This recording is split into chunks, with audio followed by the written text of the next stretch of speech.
There's talk of a possible no-fly zone along Syria's border with Turkey. Russia launched its first airstrikes inside the country on Wednesday.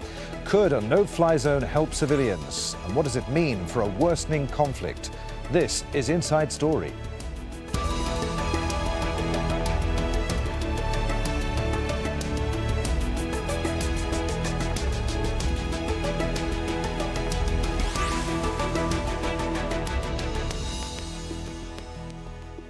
Hello, welcome to the programme in Doha. I'm Adrian Finnegan. Russia's decision to join a list of nations who are now bombing Syria has changed the balance of power in the region. As the US-led coalition tries to form its response, Turkey in particular faces a dilemma. It's been enforcing an unofficial no-fly zone along its border with Syria since 2012, when one of its reconnaissance planes was shot down by Syrian air defences. But the Turkish government has greater ambitions. It wants to see the creation of a 100-kilometre-long so-called safe zone inside Syria, close to its border, one that would sweep out ISIL fighters and allow some displaced Syrians to return. Well, the idea seemed to gain some momentum at last week's UN General Assembly, where Turkey's Prime Minister, Ahmet Davutoglu, appealed to international partners. This tragedy will not end before the people of Syria have a legitimate government that truly represents their will and enjoys their full consent. Until then, the international community must act swiftly to provide them safety in their homeland, a safe area, free from aerial bombardment by the regime and ground assault by Daesh and other terrorist organizations. Plenty to talk about with our guests today. Let's bring them in. From Istanbul, we're joined by Metin Kerch, independent security analyst and former Turkish military advisor. From Moscow, we're joined by Pavel Falcon, defense analyst and columnist with the Russian newspaper Novaya Gazeta. And here in the studio in Doha, Louay Safi, member of the Syrian opposition. Gentlemen, welcome to you all. Metin Kerch, if we start with you first. Turkey's NATO allies far from keen, even though Prime Minister Davutoglu said that opposition to a no-fly zone was softening after meetings last week at the UN. Why is Turkey so convinced that a no-fly zone is necessary?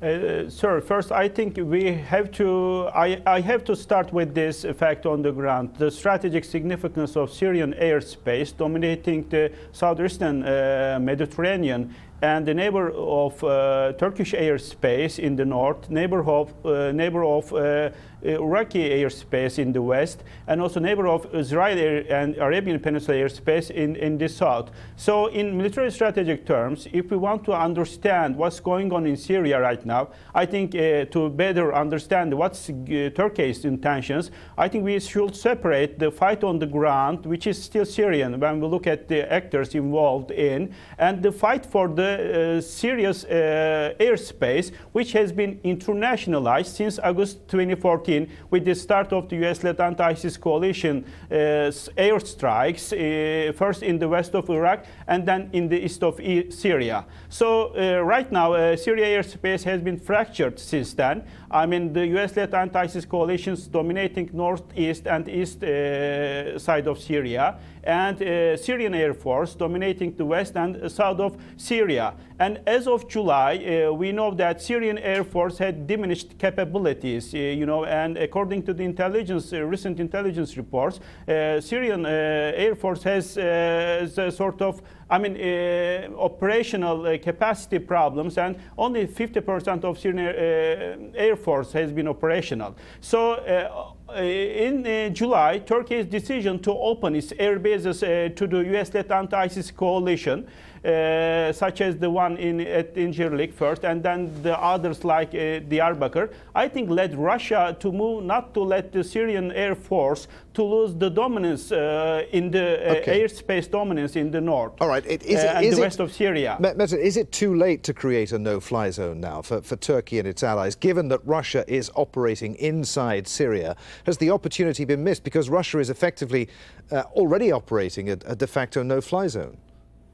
Yes, I think the clear question is diminished. The probability of Turkey's decision and to create a no-fly zone has been diminished. And if right now should be done, this should be done with the full coordination and cooperation with Russia and the US-led anti-ISIS coalition right now. So we need more cooperation right now. Okay, let's bring in Pavel then in Moscow. Pavel Falcon, what's Russia's view on the creation of a no-fly zone in Syria? As we said, it's already operating a de facto no-fly zone, one designed not to protect civilians, but to protect the Assad regime. Well, Russia was always adamantly opposed to any no-fly zones anywhere in Syria. In the north, there was also propositions for the south, because the official Russian position is that this will infringe on Syrian sovereignty because you need to ask the Damascus regime of al-Assad to allow such a zone, or that there should be a UN Security Council resolution allowing such a no-fly zone. And since, of course, in the UN Security Council, Russia has a veto power, there will be no such resolution. And right now, when the Russian Air Force is operating inside Syria and hitting the anti-Assad assets, I mean, connected to ISIS, not connected to ISIS, right now predominantly in the north. So Russia would kind of not want, of course, its possible future operations to be infringed by a non-fly zone, or that the anti-Assad fractions would have a kind of safe haven where they could retreat from Russian air attack and then maybe regroup and launch attacks from there on the ground. So for Moscow point of view, it's a no-no. All right, Pavel, as Metin said, any no-fly zone in the north would have to be set up with Russian cooperation. You explain some of the dangers there. You mentioned some of the reasons why Russia would be so opposed to it. What are the dangers of pressing ahead with the creation of a no-fly zone without Russian cooperation? Well, without Russian cooperation, that could involve actual dogfights possible, or flying incidents between Russian planes and Western American-led coalition planes that will be trying to enforce this zone. There's also, of course, anti-aircraft assets of the Assad regime. Some of them are rather modern, provided by Russia. Pavel, the Russian transport plane brought in some new... Pavel, the two sides did say that they would talk on deconfliction, though, wouldn't they? That the coalition, the US-led coalition and Russia are going to have talks about avoiding this kind of thing. Well, yes, of course. And from Moscow, it's seen that such agreements of not kind of having any incidents is that the West is going to keep away from the Russian zones of operation and not, of course, try to enforce any no-fly zones on the Syrian Air Force or the Russian Air Force. All right, let's bring in Louay Safi. There's then. also... Oh, yeah, go on, Pavel. Make a point. Well, there's also anti-aircraft capabilities that have recently arrived from Moscow by plane and deployed near Latakia. There's also the Russian heavy cruiser Moskva, right now deployed near Syrian coast, and it has very long-range S-300 missiles, rather modern ones, that it can actually cover a sizable part of the Syrian mainland too, with anti-aircraft capability. All right, let's bring in Louay Safi, then, member of the Syrian opposition. He's with me here in Doha. The opposition, the Syrian opposition, as it stands as an entity, if you can call it that, outside of Syria, has been calling for the creation of a no-fly zone, for more than 2 years now. What do you make of what you've heard so far? Well, clearly now we are in a new phase. New fly zone should have been enforced long time ago, and if that happened, then we wouldn't have all the exodus from Syria into Europe and Turkey and neighboring countries. We didn't have over 250,000, by very conservative estimates, of people died because of the bombardment by the regime. And we would have political solution because the regime would have been forced to negotiate for political solution. Now we are into a new phase. Now Russian realizing that their ally, the dictator in Damascus, is unable to control his people, and now they are offering to help him suppress the population and reinstall him in power. This will not work. Unfortunately, this will complicate things. And one complication, which I don't think the Russians nor the Americans are appreciating it, is that the further radicalization of the whole region. Because since Assad decided to use his weapons against the Syrian people, the level of radicalization have skyrocketed really. All radical individuals now are sort of concentrated in Syria. But if this is the way, this is the strategy, then I think this is a dead wrong strategy. Okay, as part of the creation of a buffer zone or of a no-fly zone, you'd create this buffer zone, which of course the Syrian opposition would hope to capitalize upon and use it as a stable political base. Now the problem for countries like Russia is that at the moment you can't tell which opposition is the legitimate opposition in Syria and which isn't. What sort of targets they'd be going after? I think Russians don't care. They are against all oppositions. They want al-Assad. And they want a minority government controlling the population. That has become very clear now. I mean, early on they used to be more diplomatic about it. But how would you talk about, no-fly zone when Russians have now their bases? They have taken over part of Latakia, and they have they're controlling airports there and using it to bombard the rest of the population.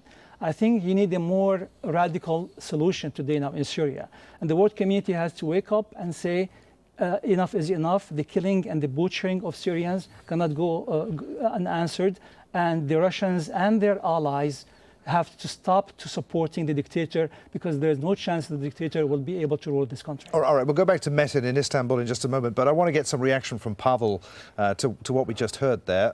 Pavel, Russia isn't interested in protecting any of the opposition fighters. It's only interested in protecting the Assad regime.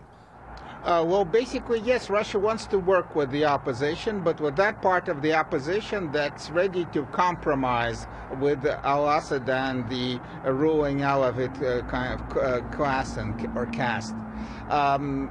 In New York recently, the Russian Foreign Minister Sergei Lavrov said that the Free Syrian Army is not terrorists. So, though in Moscow, the Kremlin said they don't know. Maybe they are terrorists, maybe they already joined ISIS, maybe not.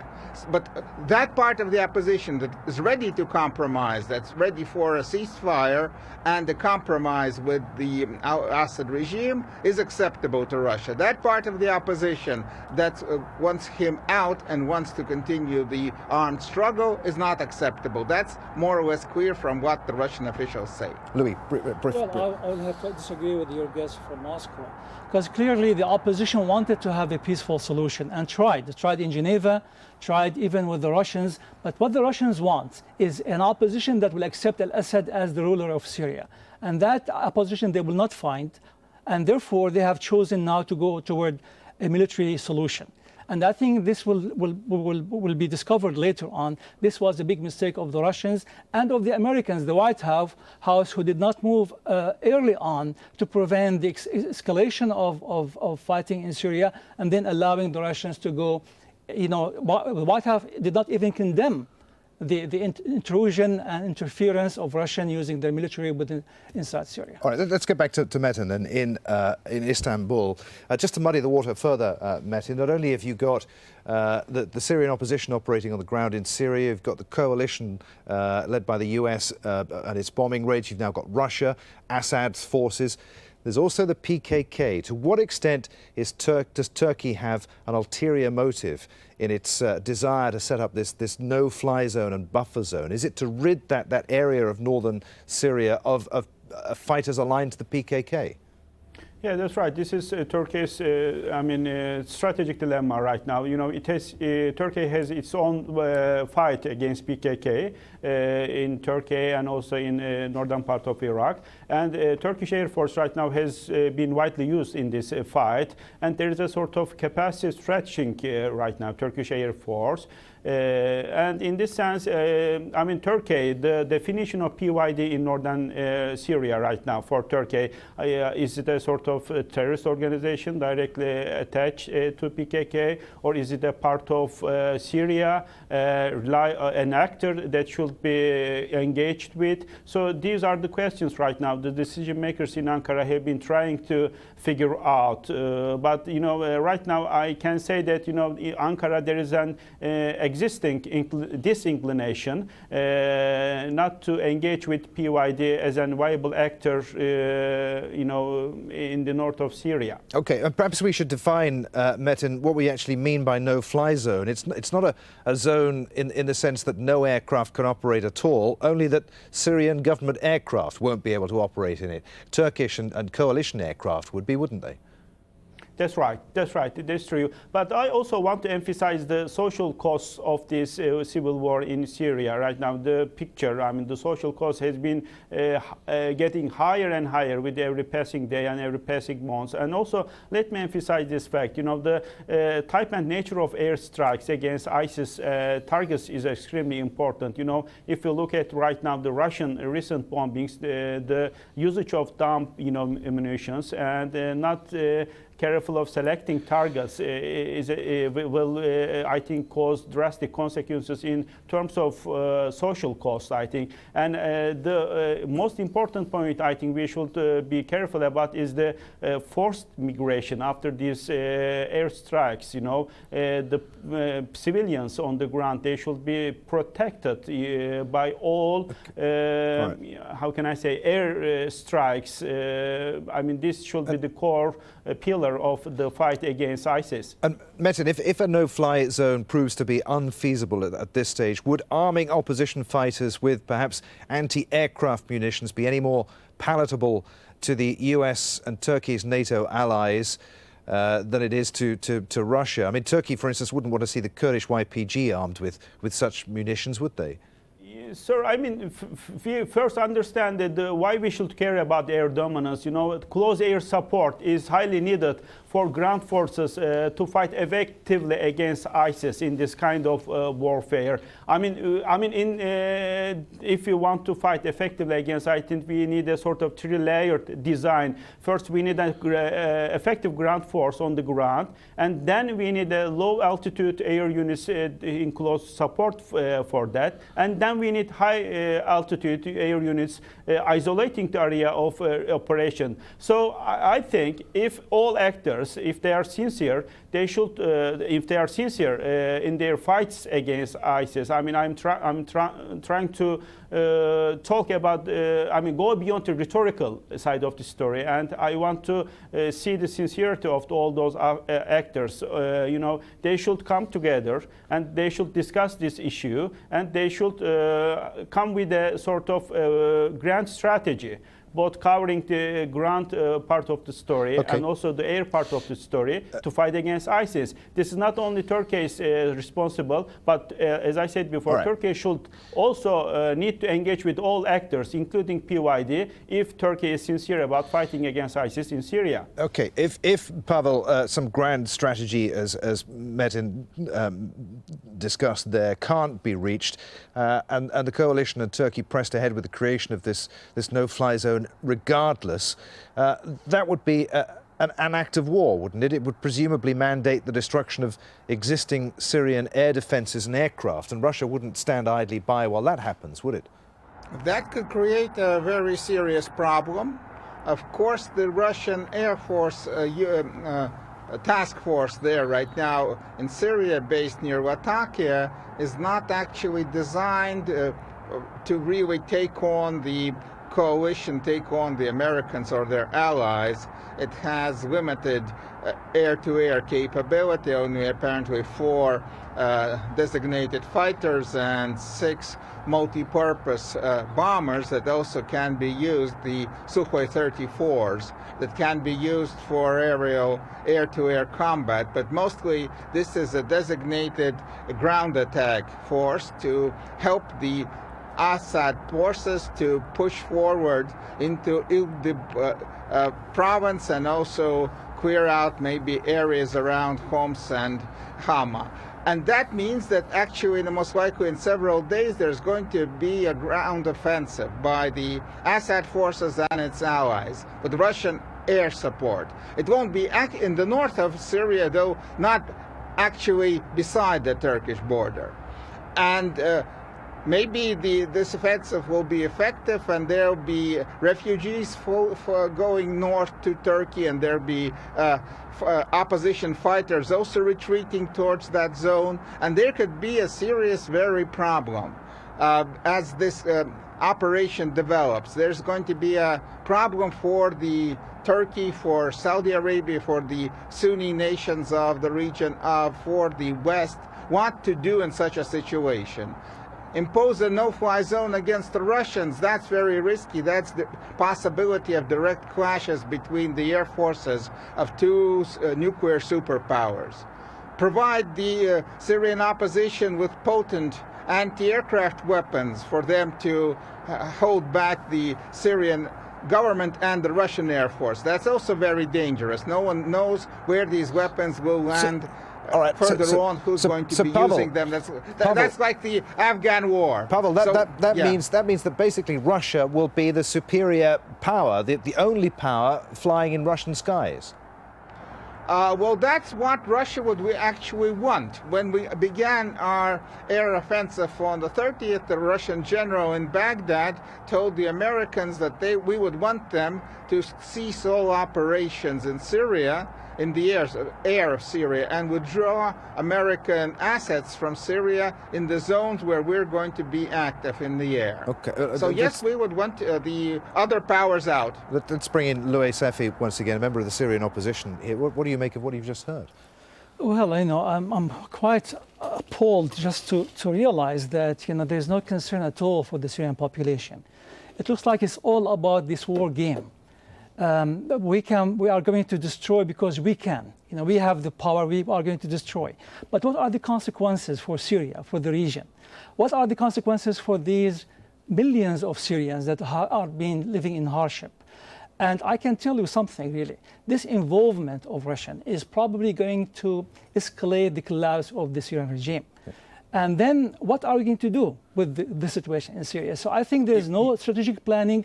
The planning is very short-sighted. It's about al-Assad and how to keep him in power because people want this dictatorship to remain. You agree with Britain's Prime Minister David Cameron, who said on Sunday that Russia's involvement in Syria is a disaster. It is disaster. It's a disaster, but more disastrous. It is done with the consent of the West, either the tacit consent, or maybe, I don't know something happened behind closed doors, because Russians will not be able to go there without some sort of understanding.